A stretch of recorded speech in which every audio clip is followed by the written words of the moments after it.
ดีครับผมซื้อกล้อง DI ครับผม T5e มาใหม่ตัวหนึ่งแต่ทีนี้ว่าผมซื้อมาแล้วผมสั่งตัวนี้มาด้วยครับตัวรีโมททีนี้ว่าผมจะ connect มันแต่ผมไม่รู้ว่าผมจะทำถูกหรือเปล่านะเดี๋ยวผมลองดูครับผมเริ่มแรกผมเปิดเครื่องก่อนครับพอเปิดเครื่องได้แล้วครับมาดูที่ว่าผมจะ connect ยังไงอันนี้ผมเข้าใจเองนะว่าผมต้องไปที่โหมดการตั้งค่าแล้วผมก็เลื่อนเนี่ยด้านข้างตรงนี้ครับผมเนี่ยด้านข้างตรงนี้เลื่อนไปที่ผมไปที่เนี่ยนะการเชื่อมต่อบลูทูธไม่รู้เห็นเปล่ากล้องมันแสงมันจางนิดนึงครับแต่ในพยายามเนี่ยครับผมการเชื่อมต่อบลูทูธกล้องก็แสงมันอาจจะจ้านิดนึงครับมองไม่ค่อยเห็นแต่ผมอ่านใ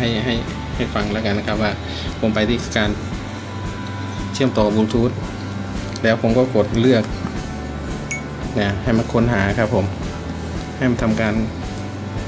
ค้นหาบลูทูธเนี่ยมันกำลังค้นหาอยู่ครับ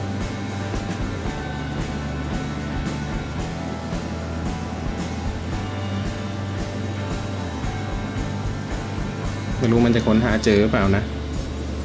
หรือว่าต้องกดตัวนี้ด้วยเดี๋ยวลองดูรอบนี้ก่อนครับไม่มีการเชื่อมต่อบลูทูธมีปัญหาแสดงว่ากดให้มันค้นหาอีกครั้งหนึ่งแล้วผมกดตัวนี้ด้วยครับให้มันขึ้นผมกดค้างไว้ดีกว่านะไม่รู้เนี่ยผมกดเปิดบลูทูธแล้วไม่รู้จะหาเจอเปล่าน่าจะได้แล้วครับผมเนี่ยผมต้องกดตัวนี้ด้วยครับเดี๋ยวผมลองดูนะครับผมได้แล้วครับเนี่ยผมกดรีโมทได้แล้วเนี่ยไหนผมลองถ่ายรูปดูสิ1 2 3ได้แล้วครับแสดงว่าเชื่อมต่อแบบนี้นะครับผม